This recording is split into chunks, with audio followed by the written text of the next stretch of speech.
Terima kasih pada Pak Riki atas presentasinya yang luar biasa mengenai RPA ini. Mungkin bagi Bapak Ibu hadirin yang tadi juga sempat menanyakan mengenai PDF-nya, nanti akan dibagikan. Nah, untuk PDF ini akan dibagikan bagi Bapak Ibu yang mengisi link presensi juga di akhir acara.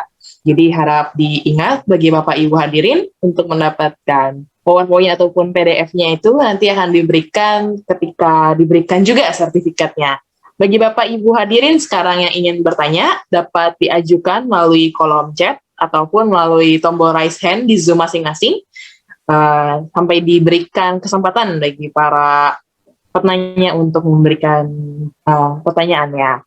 Serta juga untuk formatnya mohon diingat yaitu sebutkan nama terlebih dahulu, asal instansi baru pertanyaannya. Sebelumnya di kolom chat ini Pak Riki ada dari Bapak Agus Nurofik Eskom MMS dari Steve Perdagangan. Apakah untuk Bapak Agus ingin bertanya, Pak? Oh, mungkin masih sambil menunggu. Mungkin ya. Jadi mungkin kalau untuk Bapak Agus Nurofik ingin bertanya secara langsung, bisa melalui tombol raise hand ditekan, atau melalui kolom chat yang ada. Apakah ada mungkin dari Bapak Ibu yang ingin bertanya mengenai materi RPA hari ini? Oh, ini ada Pak. Pertanyaan pertama dari Bapak Agus Priyono dari Universitas Kristen Maranatha. Pertanyaannya itu penerapan RPA pada bidang atau institusi apa saja? Apakah memungkinkan RPA juga diterapkan pada institusi pendidikan? Terima kasih, Pak. Boleh, Pak Riki? Ya, oke. Terima kasih untuk pertanyaannya dari Pak Agus ya. Kalau saya sambil siapin slide-nya.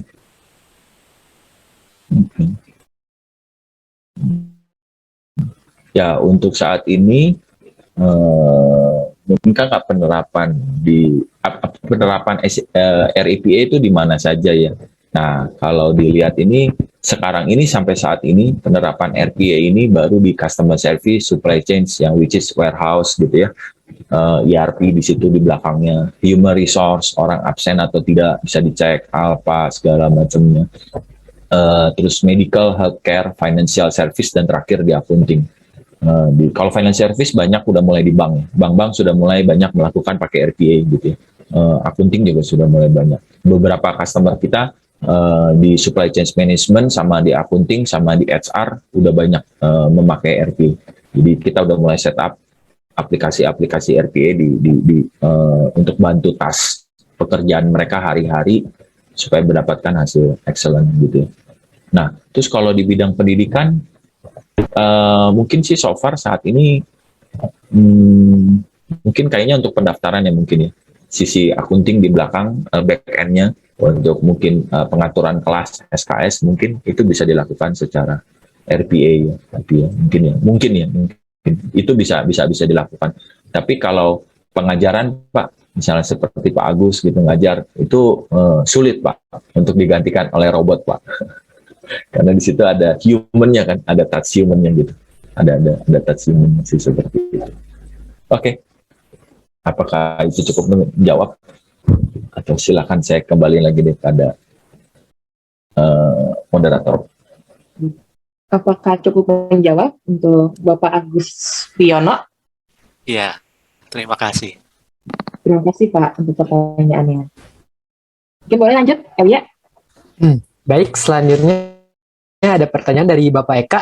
Pertanyaannya adalah aplikasi robot RPA apakah bisa berjalan di cloud seperti Google, AWS, dan lain-lain? Ya, oke. Pada dasarnya sebetulnya AWS, Google segala macam itu adalah satu platform nih. Satu platform di mana kita bisa katakan on-premise atau disimpan di cloud ya. Jadi itu sebagai sebuah platform sih. Ini adalah hal yang berbeda sebetulnya dengan teknologinya RPA. Nah, kalau ditanya RPA bisa nggak berjalan di teknologi cloud? Bisa aja sih, sangat bisa bahkan. Karena cloud yang sekarang, teknologi cloud yang sekarang, apapun kita bisa create gitu ya. Jadi bukannya semacam kayak kita simpan sebuah hosting server gitu ya, atau storage gitu. Itu kan merupakan salah satu kecil fungsi dari cloud sendiri sebetulnya. Nah, kebetulan saya juga partner AWS. Cuma memang nggak ditulis sih, karena takutnya nanti kebanyakan. Kalau mau beli license AWS, boleh sih sama saya. Salah satunya kalau di Indonesia. Nah, di AWS, kita bisa simpan apapun. Kita bisa create VPN, kita bisa create server, bahkan kita bisa create IoT. Saya bisa kontrol alat device yang di tempat lain dari server cloud-nya kita. Kita nanti tinggal sewa saja server cloud-nya yang khusus buat I/O misalnya. Atau saya bisa simpan untuk data crawl yang tadi. Kalau datanya udah banyak gitu ya, kita tinggal simpan di situ datanya, database-nya, mau pakai normalization atau tidak, mau pakai big data atau enggak, pokoknya kita simpan di sana, nanti dia bisa crawl datanya. AWS punya fungsi untuk crawl itu semua. Itu adalah salah satu fungsi dari cloud gitu. Yang mana bukan cuma kita bikin create server atau juga create storage gitu dong, bukan. Jadi bisa banyak macam. Nah, kembali lagi ke pertanyaan tadi, apakah mungkin RPA ini bisa disimpan di cloud? Sangat mungkin, sangat mungkin kita simpan karena nanti di cloud-nya kita kan bisa buat sebagai satu PC seperti itu, kita simpan di sana. Oke. Baik, terima kasih jawabannya Pak. Ya, kira-kira begitu jawaban dari pertanyaan Bapak Eka. Apakah sudah cukup? Dan jika belum cukup, bisa diajukan pertanyaan kembali dari Bapak Eka. Selanjutnya, boleh? Baik, untuk pertanyaan ketiga, Pak Rike, ini ada dari Ibu Ratna Dewi dari Universitas Kristen Maranatha. Pertanyaannya sebagai berikut. Untuk biaya penerapan RPA berapa, Pak Riki? Memungkinkan untuk penggunaan personal, Pak? Ada fitur gratisnya kah? Silakan, Pak. Oke, waduh, ini kalau udah biaya, nanti bicaranya beda nih. Oke, kalau untuk saat ini, mungkin kalau untuk yang freeware-nya, mungkin uji coba gratis mungkin di beberapa penyedia RPA mungkin ada sih. Nah, tapi secara garis besarnya RPA kalau kebetulan karena di UiPath RPA di UiPath bentuknya adalah sistemnya SaaS, Software as a Service. Jadi begitu kita perlu kita bayar, kita nggak perlu kita nggak bayar. Nah, which is harganya kalau dengan kita bandingin dengan UMR Kota Jakarta itu mirip dengan satu orang gitu. Memang bayarannya satu tahun itu buat license-nya aja, belum nanti di luar implementasi segala macam sih. Nah, cuman dari sini perlu kita aware juga sih. Berarti kalau udah pekerjaannya standar nih, admin sudah bisa digantikan oleh RPA. Berarti siap-siap kita harus mengupgrade diri kita karena nilai license-nya itu hampir mirip dengan license-nya UMR Kota Jakarta sih. Itu aja sih, Bu. Terima kasih, Kak Riki, untuk jawabannya. Apakah sudah menjawab untuk Ibu Ratna, Bu?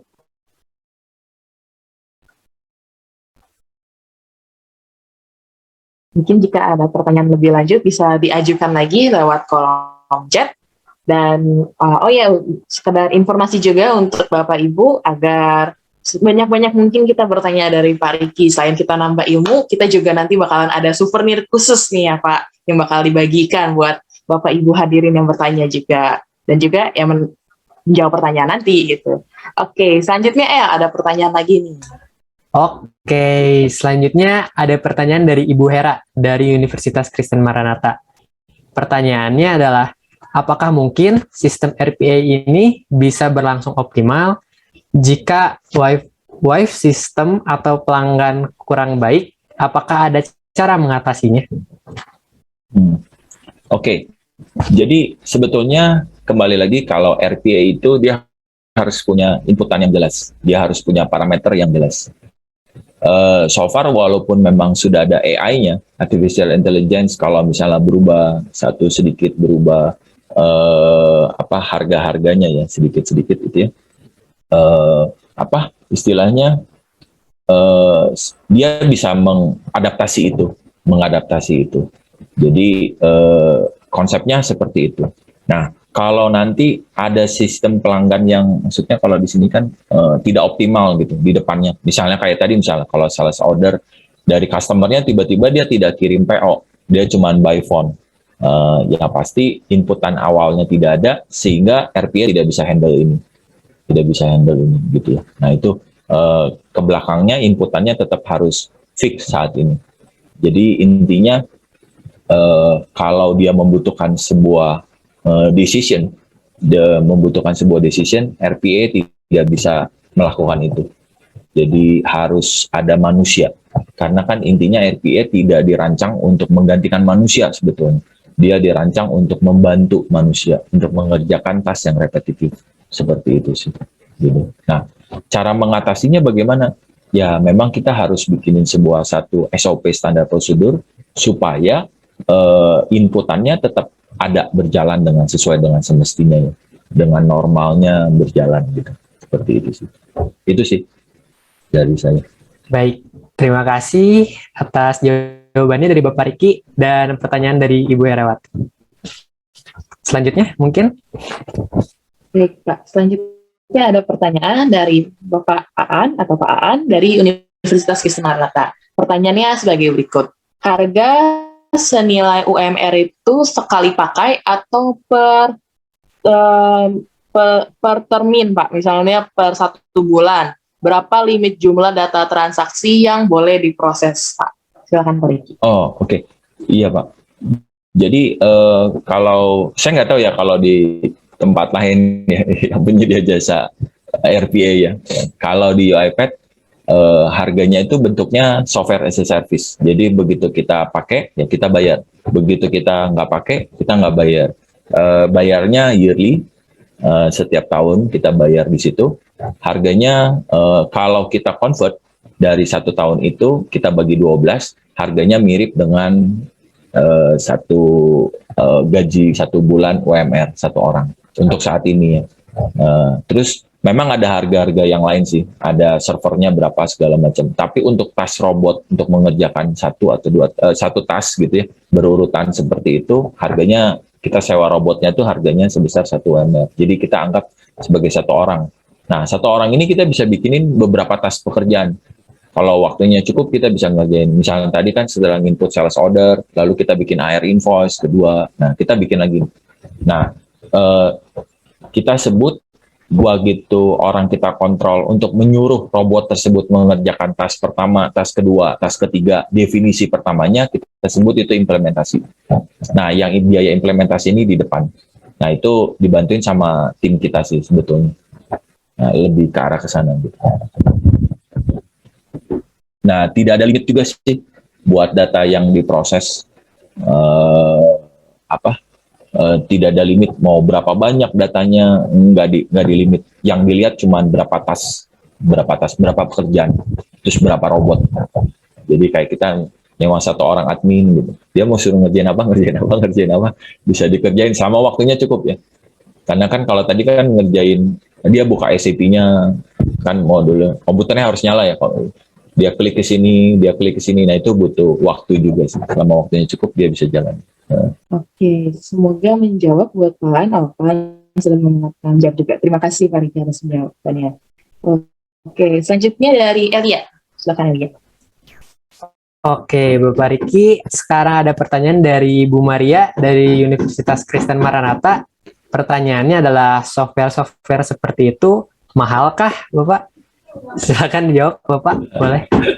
Iya, yang tadi sih, yang harganya tuh pasti pricingnya sekitar itu sih untuk UiPath sih betulnya. Jadi kalau dibilang mahal atau enggak sih betulnya relatif kan, relatif. Tapi saya melihat makin kesini makin mature harganya makin mature, harganya makin turun. Memang kalau dulu boleh dibilang cukupan sih, cukup lumayan lah. Cukup mahal, kadang-kadang tidak terjangkau bagi beberapa ya sama seperti SAP lah. Tapi makin ke sini karena kita mau kejar semuanya bisa pakai yang tadi sih, kalau kita combine cuman satu apa istilahnya satu robot itu nilainya mungkin satu dengan UMR-nya Jakarta sih, sama ke situ. Cuman ya itu di luar biaya implementasi, di luar kita harus setup segala macam. Gitu. Nah ini jadi satu kalau ini bukannya saya mau jualan ya, tapi ini jadi satu perspektif yang berbeda adalah ketika manusia atau kita semua ada handle kerjaan repetitif, mau tidak mau kita harus didorong untuk kita bisa mengekspansi.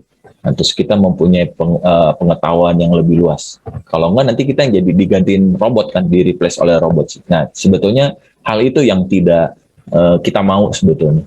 Karena robot kan tujuannya untuk membantu gitu kan. Cuman manusianya sendiri, kitanya sendiri harus naik juga sih. Kalau enggak nanti dikejar gitu sih.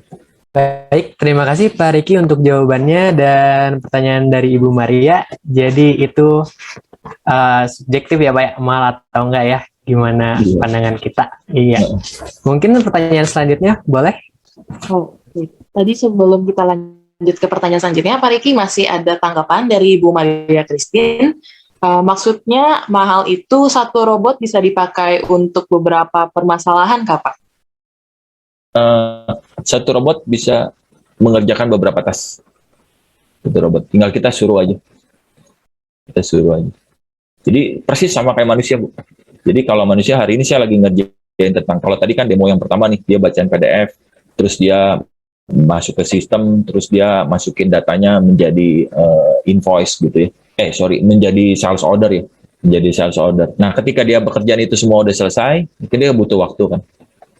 Nah, setelah dia selesai, kita bisa suruh lagi tas yang kedua. Jadi nanti kita bisa setup misalnya. Setelah dia mengerjakan selesai, konfigurasi yang ini, kita bisa suruh dia untuk mengerjakan tas selanjutnya. Misalnya ada tas selanjutnya, dia suruh bandingin billing statement gitu ya, antara rekap dengan uang yang masuk di bank.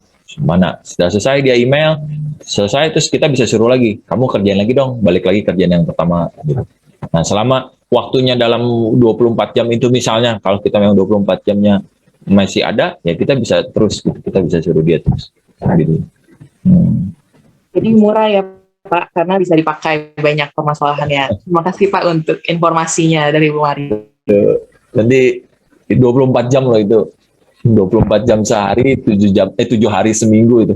Kita bisa lakukan itu. Cuman ya dibilang murah. Kalau saya lebih aware-nya sama kita sih, sama teman-teman semua, Bapak Ibu semua, bahwa kita harus jadi yang bisa planning si robot ini sih. Jadi kita jangan digantikan sama robot ini. Itu sih. Ini di luar bicara masalah bisnis ya. Kalau sebagai owner saya sih senang-senang aja. Kan nggak pusing gitu. Udah pasti fix 24 jam segala macam. Gitu. Mantap ya Pak, poin dari Bu Marian tanggapannya juga. Oke, pertanyaan selanjutnya itu masih dari Bu Ratna Dewi dari Universitas Kristen Maranatha. Pertanyaannya adalah, setelah berlangganan harga senilai UMR itu untuk digunakan satu orang atau beberapa orang boleh akses, Pak? Dia cuma satu robot. Jadi dia ada developernya, terus nanti ada robotnya.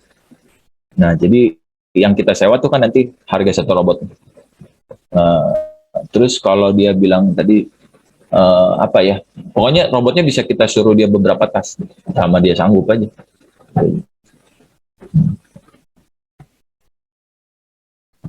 Oke Pak, ada tanggapan juga nih dari Bu Hera. Jadi intinya yang lebih pintar manusianya ya Pak Riki.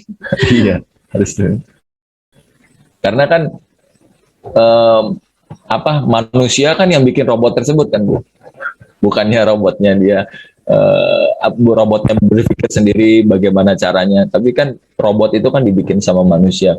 Terus kita kan yang suruh tasnya untuk ngerjain robot gitu. Itu aja. Oke Pak Riki. Terima kasih Pak Riki untuk jawabannya. Semoga juga menjawab untuk Bu Ratna. Selanjutnya ada pertanyaan dari Surya Dharma. Silakan Elia. Pertanyaan dari Surya Dharma, mahasiswa dari AMIK Parbina Nusantara. Ingin bertanya kepada Bapak Riki, seperti yang Bapak sampaikan bahwa RPA tidak bisa melakukan keputusan seperti manusia. Jadi Pak, bagaimana jika semisal saya punya sebuah online shop dan menggunakan RPA sebagai customer service, Namun ada banyak customer yang pertanyaannya di luar daripada algoritma RPA-nya. Bagaimana ya Pak untuk menangani masalah tersebut? Ya, Silakan Bapak Riki. betul. Itulah yang disebut RPA-nya harus punya machine learning juga ya. Kalau di slide saya yang pertama, ini saya share lagi sebentar. Di slide yang pertama bahwa aplikasinya harus punya, kita harus ngerti bahwa aplikasinya harus punya artificial intelligence. Jadi suatu waktu dia makin lama dia makin berpikir, makin belajar dan akhirnya makin pintar. Terus juga ada machine learning-nya, capabilities-nya di sana. Nah, untuk customer service banyaknya sekarang kan udah pakai bot ya. Ketika kita kirim terus botnya belajar. Ya, kita bisa setup tuh. Kalau dia kata kuncinya A, maka dia jawabnya seperti ini. Kata kuncinya B, jawabnya begini. Nah, tapi makin lama orang nanyanya juga makin kompleks. Nah, ketika makin kompleks, manusia yang mendesain. Kalau pertanyaannya ini, dictionary-nya nanti makin lama, manusia yang mendesain memutuskan bahwa dictionary untuk robot ini semakin lama semakin banyak. Semakin lama semakin banyak. Gitu. Jadi, kalau dibilang bagaimana cara solve-nya, servisnya nanti tambah lama, tambah rumit. Karena kan bicara begini kan tambah lama, vocabulary-nya tambah sulit. Yang paling gampang kita coba Google aja sama Siri. Google, cobain aja. Dulu kita cuman bisa kasih perintah untuk menjalankan sesuatu, untuk mencatat agenda kita di kalender, untuk membaca WhatsApp kita, ya read my WhatsApp gitu, atau turn on my bedroom gitu kan. Cuman begitu doang. Tapi semakin lama itu dikembangkan dengan berbagai macam dictionary, berbagai macam pertanyaan. Sekarang tanya sama Siri, apakah hari ini saya bisa pergi? Nanti Siri akan kasih tahu, hari ini kalau kamu pergi, cuacanya segini, suhunya segini. Nah, jadi sudah lebih mature. Tapi kenapa yang bisa membuat itu lebih mature? Karena ada machine learning di situ, ada dictionary yang kita tetapkan. Nah, kalau udah konsepnya sampai RPA, berarti konsepnya ada manusia yang untuk menentukan, memutuskan sebuah dictionary-nya itu. Ya, kebetulan customer service-nya kita juga kalau banyak yang nanya, kita punya software as a service, ada pepsis.id. Nah, itu banyak tuh sering nanya tuh, cara ininya gimana, installnya gimana, segala macam, cara aksesnya gimana, installment. Nah, itu CSO-nya kita udah mulai pelan-pelan, kita udah mulai ganti itu dengan bot. Nah, tapi nanti setiap hari itu, ada tim saya ngeliatin tiap pagi, mana pertanyaan yang tidak terjawab. Kalau dia tidak terjawab, oh nanti jawabannya harus ini nih. Nanti tim saya itu yang masukin lagi sebagai dictionary berikutnya. Jadi ketika ada orang bertanya, jawabannya harus ke sini nih. Gitu. Nah, makin lama si robot ini akan makin pintar. Bot ini akan semakin pintar. Nah, itu di RPA seperti itu. Jadi repetitive task-nya kita yang memang harus cite. Kita yang harus define. Baik, terima kasih Bapak Riki untuk jawabannya dan pertanyaan dari Kak Surya. Apakah sudah cukup menjawab untuk Kak Surya? Jika masih ada pertanyaan lebih lanjut, dapat diajukan. Oh, katanya baik Pak. Terima kasih atas jawabannya Pak. Mungkin selanjutnya, Kak Beta. Ada dari saya kali ya Pak. Saya penasaran sih Pak, lebih cenderungnya kayak kan kita sebagai junior nih Pak, kami bahkan saya sama Elia juga sama-sama junior nih. Gimana sih pengalaman Bapak sampai dari Teknik Elektro Universitas Kristen Maranatha sampai bisa terjun ke dunia RPA gitu Pak. Kami penasaran juga sih Pak, kayak apalagi saya udah mau semester akhir nih Pak, kayaknya harus gimana nih habis ini gitu Pak. Mungkin boleh Pak di-share pengalamannya setelah lulus kuliah hingga akhirnya terjun di dunia RPA ini Pak. Waduh, ini kalau ini jawabannya lebih sulit nih daripada RPA. Oke. Sebetulnya apa ya, dari elektro waktu itu saya masih ingat sih salah satunya Pak Aan yang membuat saya juga makin banyak untuk berterjun di aplikasi ya. Jadi waktu itu bikinin software gitu ya. Terus semakin lama software semakin mature, semakin banyak juga yang ada. Terus mulai beralih, ya itu yang tadi sih. Saya mau maksudnya jangan sampai kita stuck dengan keadaan gitu. Jadi kalau ada keadaan yang gimana, kita harus berpikir nih. Kalau dulu waktu zamannya saya mungkin software ERP belum terlalu banyak gitu. Jadi waktu dari software ERP belum terlalu banyak, kita masih bisa bikin.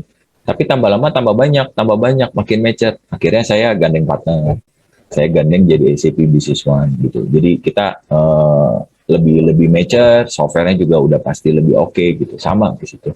Nah, ujungnya terakhir ya selalu cari peluang yang baru sih kalau saya lihat. Begitu pas terakhir saya ngelihat, wah kayaknya di SAP juga dari tahun berapa ya? Dari 2016 kita setiap kali gathering setiap bulannya, setiap tahun selalu ngomonginnya udah automate. Nah, waktu pas mulai automate, wah kayaknya harus dipikirin nih automate itu apa. Nah, nggak kebetulan juga sih. Waktu pas saya main sama beberapa orang temen di elektro juga, terus ngobrol-ngobrol gitu. Nah, yang kadang-kadang ide itu waktu pas ketemu sih. Karena kalau dipikir sendiri, nggak dapat idenya. Jadi, memang saya punya satu waktu tertentu, memang saya bikin satu kayak apa ya, menganggarkan lah. Kita harus ketemu teman, komunikasi, karena jaringan networking itu adalah salah satu yang paling penting. Gitu. Jadi, waktu itu pergi, ketemu sama beberapa orang teman, terus ngobrol-ngobrol. Begitu ngobrol-ngobrol, ide segala macam, oh ini ada RPA nih, gini. Sesuatu, oh menarik juga nih. Itu 2018, terus ya kita coba untuk uji coba, kita explore segala macam, terus ya menarik. Nah, terus mulai mencoba untuk masuk ke situ, mulai ya, ini juga baru sih, baru mulai. Ya, jadi kalau dilihat mungkin ya sering buka wawasan sama networking aja sih sampai masuk ke situ. Betul. Ini kebetulannya disuruh bicaranya RPA sih sebetulnya.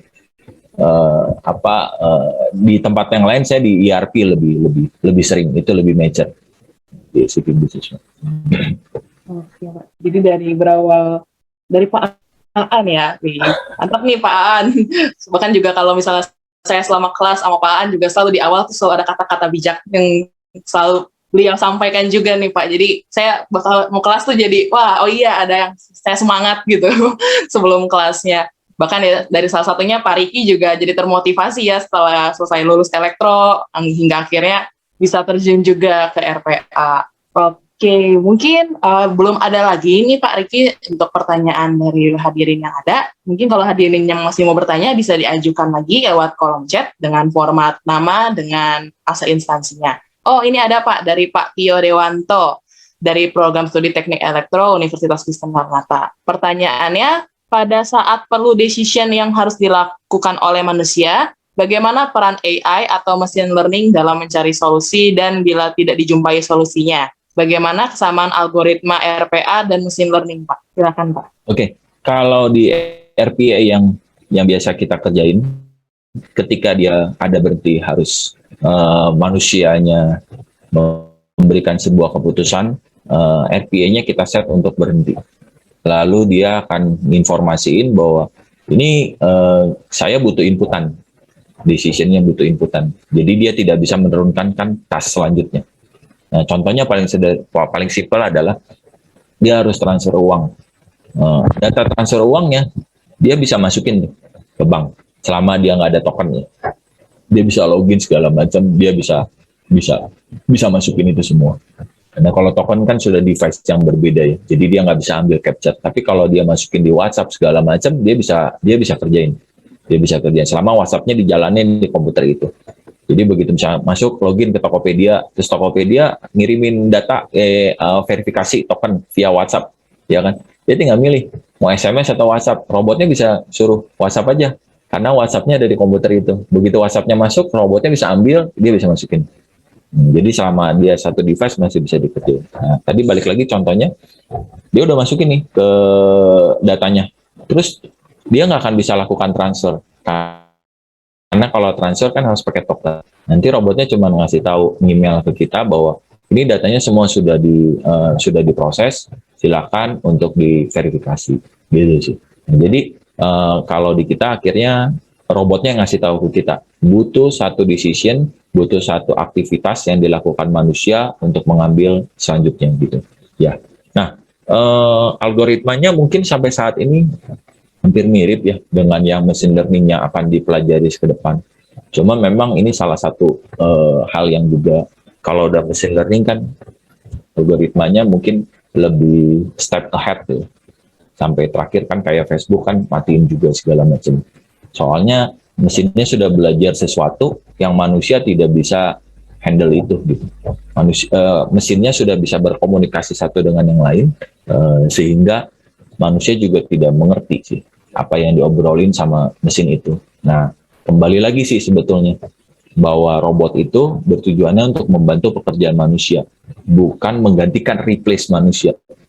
Nah, kalau mindsetnya itu diganti, mengganti, replace manusia, ini yang jadi nanti film Terminator nih. Jadi nanti robotnya bisa berpikir dan bisa memburu manusia nih, gitu kan. Nah, ya, tapi bisa jadi, mungkin nggak, mungkin aja. Tapi selama manusianya masih berpikir, robot jadi gantiin manusia, bukan gantiin, robot bantu, semua bantu deh, bantu saya, repetitif gitu, semua diproses, diotomatisasi, tambahin mesin learning sedikit demi sedikit supaya dia bisa belajar efisiensi. Ya itu sih perbedaannya mungkin di situ gitu, antara RPA sama mesin learning. Baik, terima kasih Bapak Riki untuk jawabannya. Untuk Kak Tio, apakah sudah cukup jawabannya? Cukup menjawab? Dari Bapak Tio, jika masih ada pertanyaan lebih lanjut, boleh dipertanyakan kembali. Dan oke, untuk Bapak Riki, karena sudah banyak pertanyaan yang masuk ya Pak dari tadi, kita mau nanya nih, kalau dari panitia, apakah ada pertanyaan yang menurut Pak Riki paling menarik? Karena untuk pertanyaan yang menarik akan kami berikan hadiah dari panitia. Gimana Pak? Waduh, ini udah terlalu banyak nih pertanyaannya. Jadi udah lupa yang mana yang menarik. Nanti sama teman-teman nih, sama Elia, sama Bu Tania ya, yang tentuin aja sih, nggak apa-apa. Saya ikut aja. Udah kebanyakan sih. Ada pertanyaan kalau misalnya tadi dirangkum nih Pak, ada dari Pak Agus bertanya, terus ada dari Pak Eka, Bu Ratna, Bu Hera, Pak Aan, Bu Maria, Kak Surya Dharma, terus dari saya juga tadi Pak, sama terakhir dari Pak Tio. Apakah mungkin ada Pak gitu yang Bapak paling ingat gitu Pak? Mungkin Pak, biar nggak dari kami semua gitu Pak. Nanti pilihnya saya sendiri Pak. Dari Pak Surya boleh, terus dari Pak Tio juga boleh. Ya. Satu lagi Pak. Satu lagi dari ada Pak Agus, Pak Eka, Bu Ratna, Ibu Hera, Pak Aan, Bu Maria, sama saya tadi Pak, saya.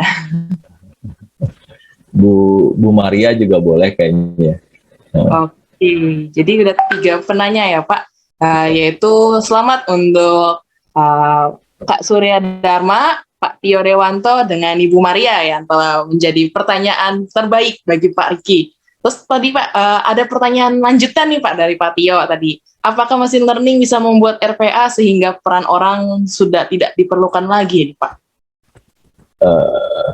Wah, ini tinggal bicara konsep sama paradigma antara keilmuan sama ini dua ilmu yang berbeda ya. Tapi kalau saya sih punya prinsip, kalau ditanya mungkin nggak, sangat mungkin sih. Mungkin, sangat mungkin.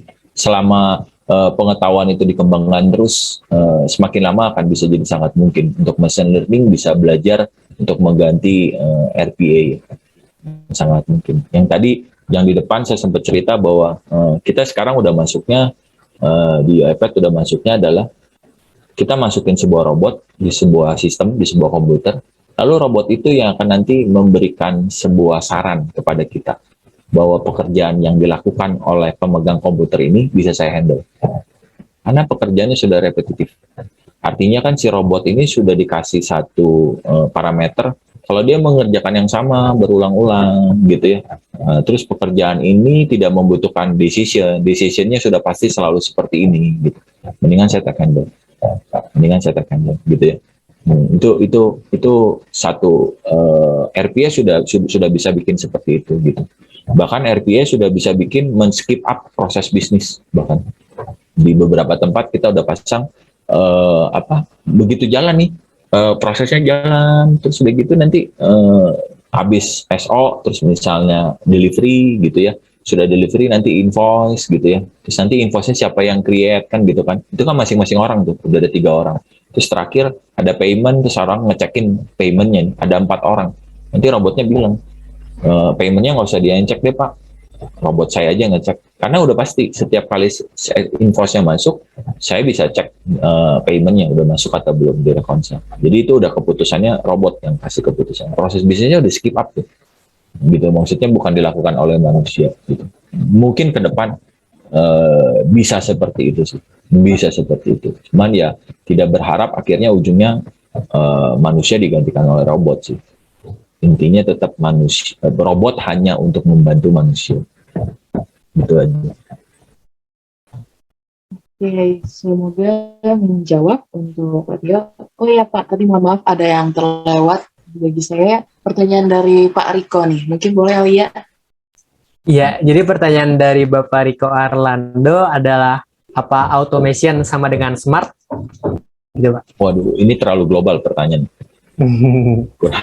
Silakan, Pak. Perlu penjelasan yang lebih jelas sih. Karena ini terlalu global banget sih. Boleh dijelasin sih apa yang dimaksud automation smart atau apa. Karena ini 2 hal yang berbeda sih. Saya nggak bisa jawab kalau cuman statementnya begitu doang. Baik Pak. Untuk Bapak Riko. Mungkin boleh untuk Pak Riko, jika ini boleh Pak untuk di on-mic dulu saja. Untuk Ya. menanggapi Bapak Riko, silakan.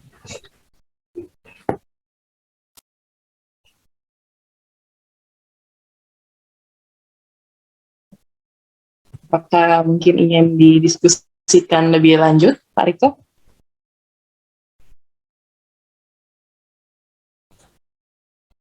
Mungkin sambil menunggu, tadi udah ada 3 pemenang untuk pertanyaan terbaik, yaitu selamat kepada Ibu Maria Christine, Kak Surya Dharma, serta juga untuk Pak Tio Dewanto. Selanjutnya nih Pak, setelah tadi kan ada pertanyaan-pertanyaan dari para hadirin untuk Bapak, mungkin sekarang ada nih pertanyaan dari Bapak khusus untuk para hadirin nih Pak. Mungkin boleh Pak diajukan pertanyaannya? Waduh, pertanyaannya tadi udah yang pertama. Menurut Anda automation itu apa sih sebetulnya? Tadi kalau misalnya cuman kan apa automation aja hal yang simpel sih. Apa yang dimaksud dengan automation? Mungkin untuk yang ingin menjawab boleh dengan tombol raise hand kali ya, biar bisa ada diskusi lebih lagi. Iya. Nanti untuk yang menjawab. raise hand akan panitia silakan untuk unmute. Boleh bagi yang ingin menjawab, raise hand aja langsung.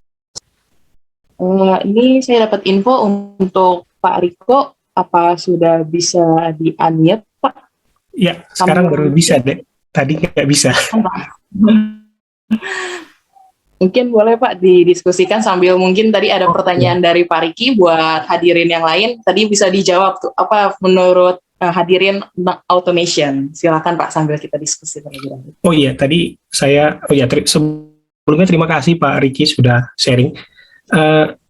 Saya kepikir waktu beberapa kali Pak Riki mengatakan bahwa robot tidak menggantikan manusia, tapi membantu gitu ya, dengan macam-macam atau berbagai jenis keterbatasan. Misalnya kalau misalnya tadi ya, kalau ada beberapa pertanyaan yang belum bisa jawab, nah nanti dictionary-nya misalnya ditambahin atau diperbaiki atau ditambahkan lah kira-kira knowledge-nya, kira-kira begitu ya.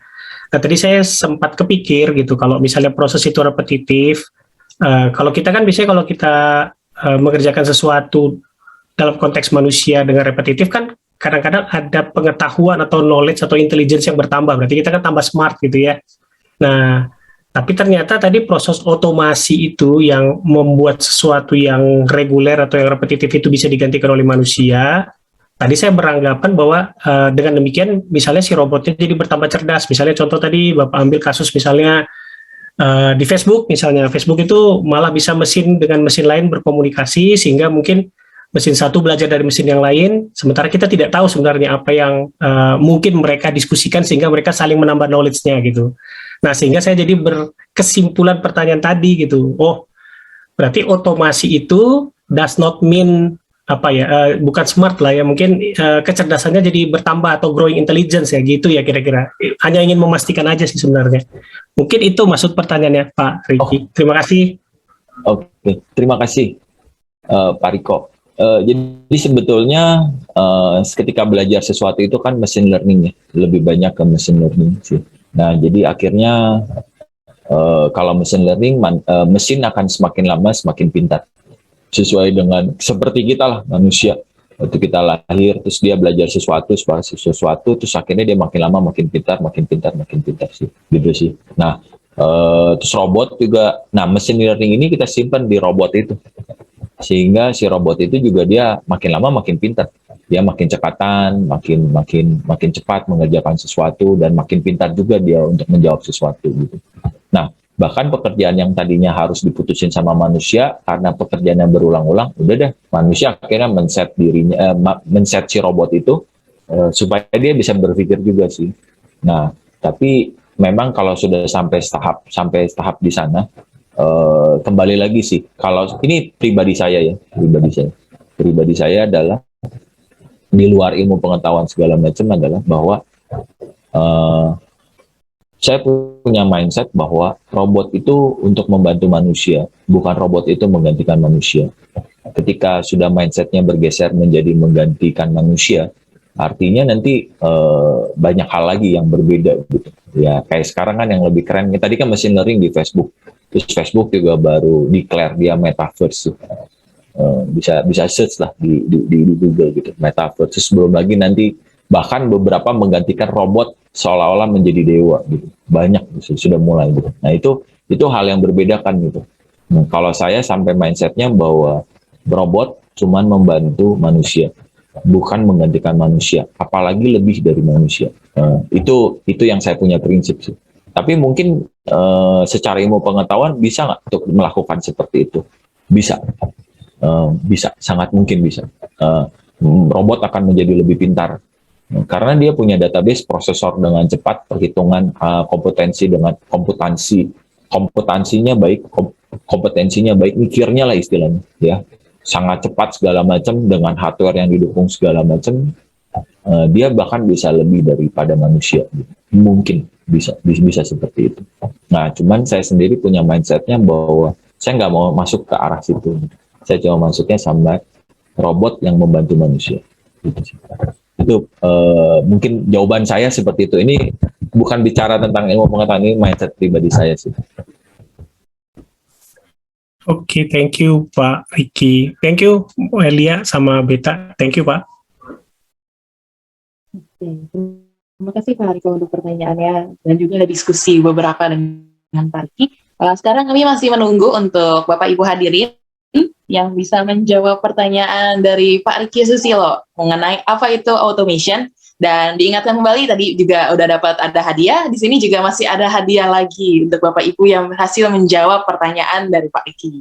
Mungkin boleh untuk Bapak Ibu yang ingin menjawab bisa melalui tombol raise hand di Zoom, lalu diizinkan untuk unmute baru menjawab pertanyaan, atau melalui jawaban di kolom chat di Zoom-nya. Mungkin boleh ada yang dapat memberikan pendapatnya mengenai automation dari Bapak Ibu hadirin. Apakah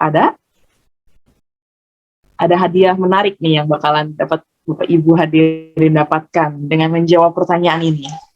Untuk pertanyaannya tadi, apa itu automation ya Pak Riki? Betul kan ya Pak? Iya, yang gampang-gampang aja. Kayaknya lagi pada malu-malu di sini semua.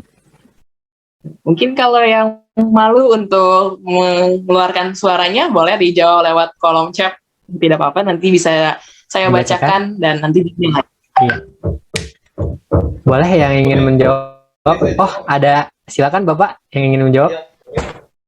Automation itu intinya mesin itu mengambil keputusan dan tindakan tanpa manusia ikut campur, sebatas yang dia bisa kerjakan.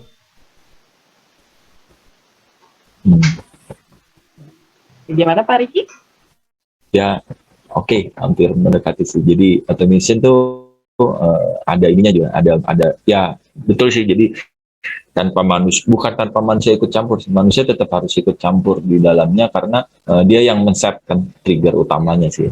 Jadi sampai batas tertentu setelah di set gitu ya, untuk dia bisa membandingkan dari database, dari dictionary-nya, dan kemudian dia membandingkan, mengolah, dan mengambil keputusan.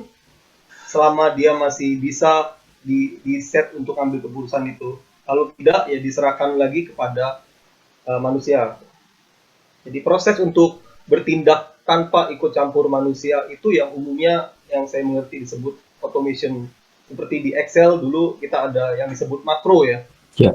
Makro kita bisa set untuk dia automation, atau di Photoshop juga ada makronya untuk kita cropping untuk 100 gambar, 1000 gambar ya.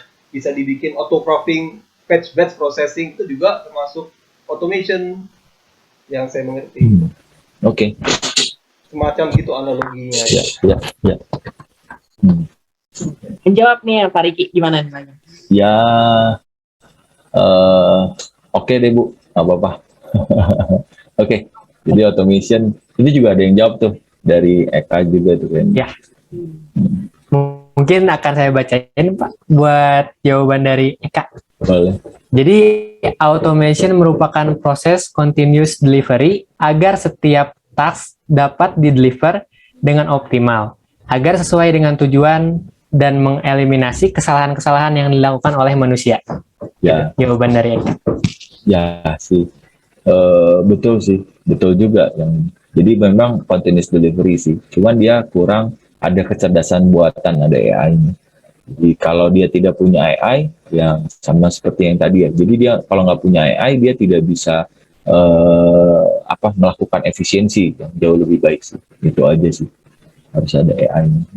Harus ada AI sama machine learning dari sisi.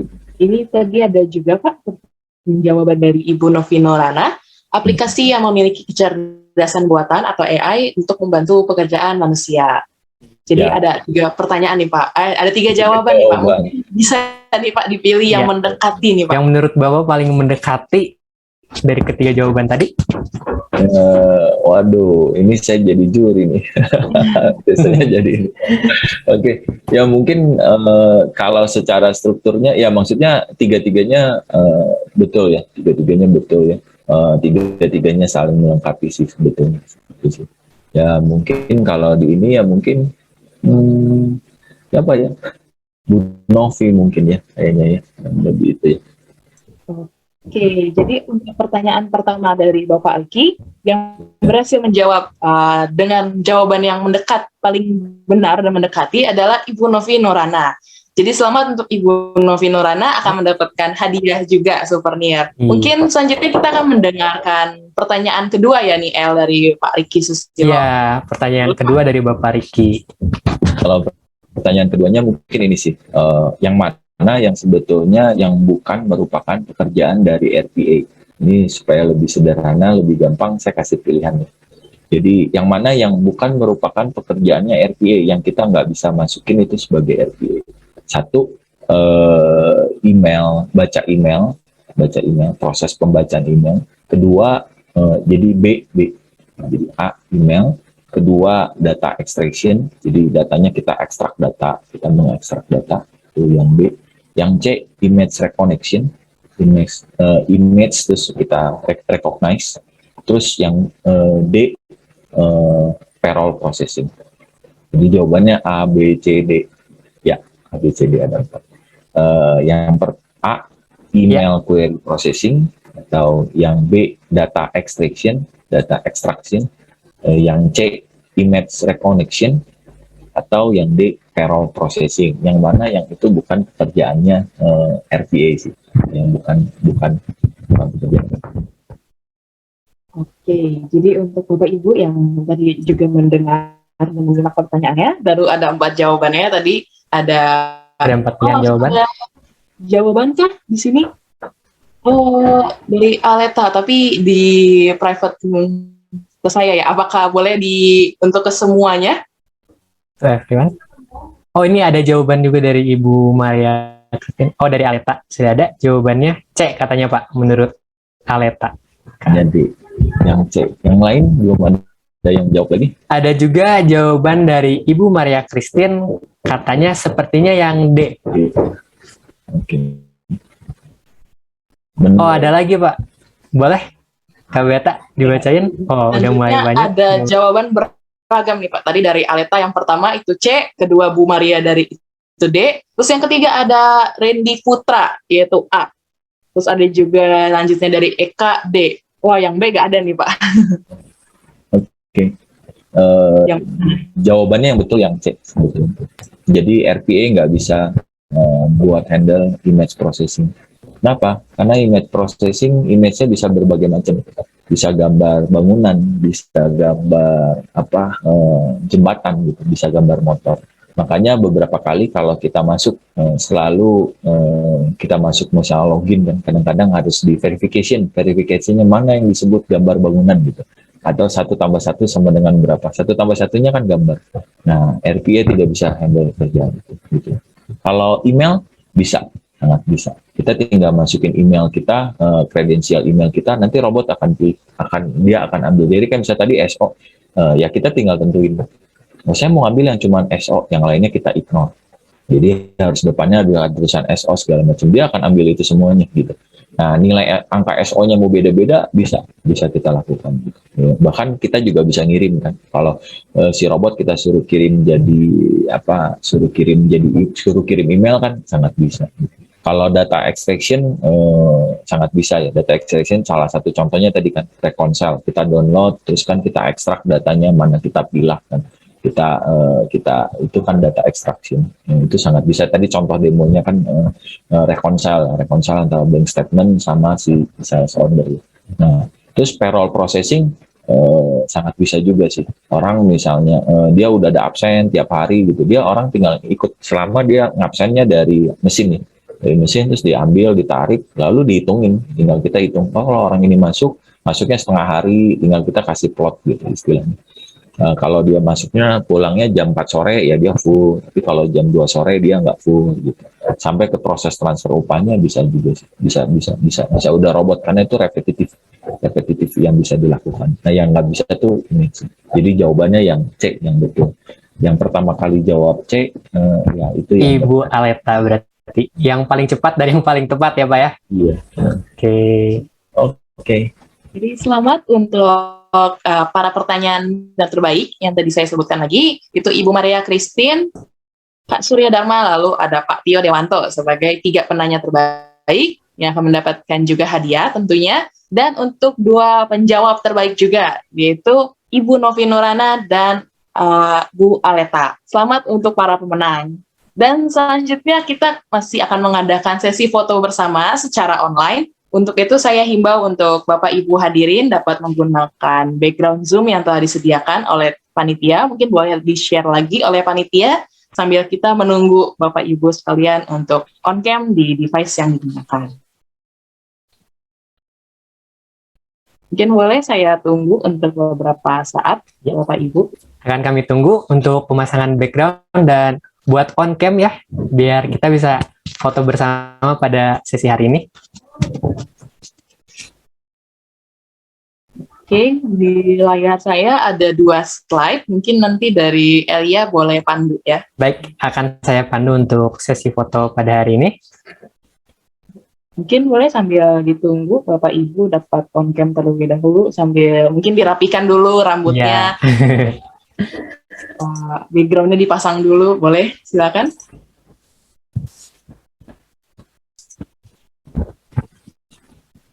Untuk para penanya terbaik dan juga yang berhasil menjawab, nanti akan dihubungi lebih lanjut oleh tim sekretariat. Jadi mungkin Bapak Ibu dapat mengkonfirmasi juga sebagai orang yang tadi berhasil menjawab ataupun yang memberikan pertanyaan terbaik. Seperti itu. Oke, di sini udah ada 2 slide, tapi masih banyak nih yang belum on cam. Apakah mungkin dapat saya minta kesediaan Bapak Ibu untuk on cam? Karena kita akan mengadakan sesi foto bersama secara online.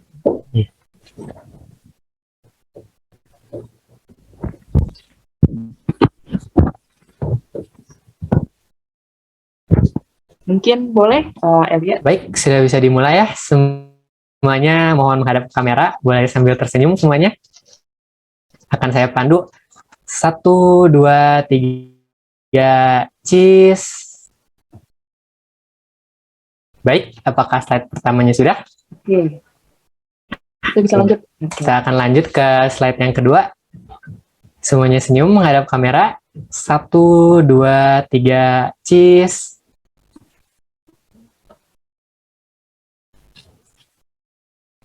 Baik, apakah sudah? Oke, sudah. Terima kasih untuk Terima kasih. Bapak Ibu Sediaan mengadakan sesi foto bersama. Selanjutnya kita akan di sini kita sudah Q&A session, terus juga foto bersama tadi sudah. Selanjutnya saya mengundang Ibu Novi Teresia Boro Pasaribu untuk menyampaikan apresiasi kepada Bapak Riki yang telah menyampaikan materi hari ini. Silakan Ibu Novi. Oke, suara saya sudah terdengar? sudah terdengar. Oke, ya. Ya, Pak Riki, kami dari Program Studi Teknik Elektro Universitas Kristen Maranatha mengucapkan terima kasih atas sharing ilmunya hari ini. Semoga bisa bermanfaat dan menjadi berkat bagi semua, dan sukses juga untuk Pak Riki dalam pekerjaan. Terima kasih, Tuhan memberkati. Terima kasih Pak Riki. Sorry, saya minta maaf tadi ke kamar kecil. Foto barengnya. Terima kasih untuk Ibu Novi yang telah memberikan apresiasi kepada Pak Riki. Kami sangat berterima kasih untuk kesediaan Pak Riki dalam menyampaikan materi hari ini. Semoga juga dapat bermanfaat bagi para hadirin yang ada, termasuk juga untuk diingatkan lagi, selanjutnya untuk materi hari ini akan dibagikan kepada setiap peserta dengan cara mengisi link presensi yang dapat diakses dari link di layar yang tertera oleh di layar Bapak Ibu sekalian, atau mungkin juga dapat dibantu oleh tim sekretariat dalam mengirimkan link presensi. Mungkin boleh sambil kita tunggu beberapa saat. Untuk ini sudah di-share ya, oke, sudah di-share, itu ada dari tim sekretariat mengirimkan link presensi peserta webinar hari ini. Harap diingat untuk diisi oleh Bapak Ibu, dan juga ada beberapa kuesioner yang Bapak Ibu bisa jawab juga di situ, dan juga masukan-masukan atas acara hari ini. Dan diingatkan kembali untuk Bapak Ibu yang ingin mendapatkan PowerPoint PDF yang tadi di-share oleh Bapak Riki, ini juga syaratnya dengan cara mengisi link presensi tersebut. Nanti akan ada sertifikat serta materi yang akan dibagikan. Jadi diingatkan lagi ya untuk semua Bapak dan Ibu hadirin untuk mengisi presensinya agar mendapatkan sertifikat dan materi yang telah dibagikan oleh Bapak Riki tadi. Baik, nggak terasa sekarang udah hampir beres acaranya, dan untuk menutup acara hari ini akan saya tutup dengan doa. Doa akan saya pimpin secara Kristiani, bagi yang beragama lain dapat berdoa menurut kepercayaan masing-masing. Terima kasih ya Bapak, selamat siang. Kami mengucap syukur atas berkat dan hadirat-Mu sehingga kami bisa menyelesaikan acara ini dari awal acara hingga akhir dengan baik tanpa gangguan apapun. Kiranya Engkau yang berkati kami semua, dari pembicara, seluruh panitia, dan seluruh partisipan yang telah hadir dalam acara ini. Dan setelah ini kami akan menjalankan aktivitas kami masing-masing. Engkau yang berkati dan sertai kami. Terima kasih ya Bapak. Amin. Oke. Terima kasih ya Pak Riki. Baik, terima kasih atas partisipasi hadirin dalam acara webinar Robotic Software for Better Digital Transformation, Robotic Process Automation pada tanggal 4 Desember 2021. Semoga dapat bermanfaat bagi hadirin sekalian. Saya Betania Chandra. Dan saya Lia Moses, beserta seluruh panitia, kami mohon maaf apabila ada kesalahan, baik dalam pengucapan ataupun tindakan kami selama acara ini berlangsung. Terima kasih, selamat siang, dan sampai jumpa di acara berikutnya.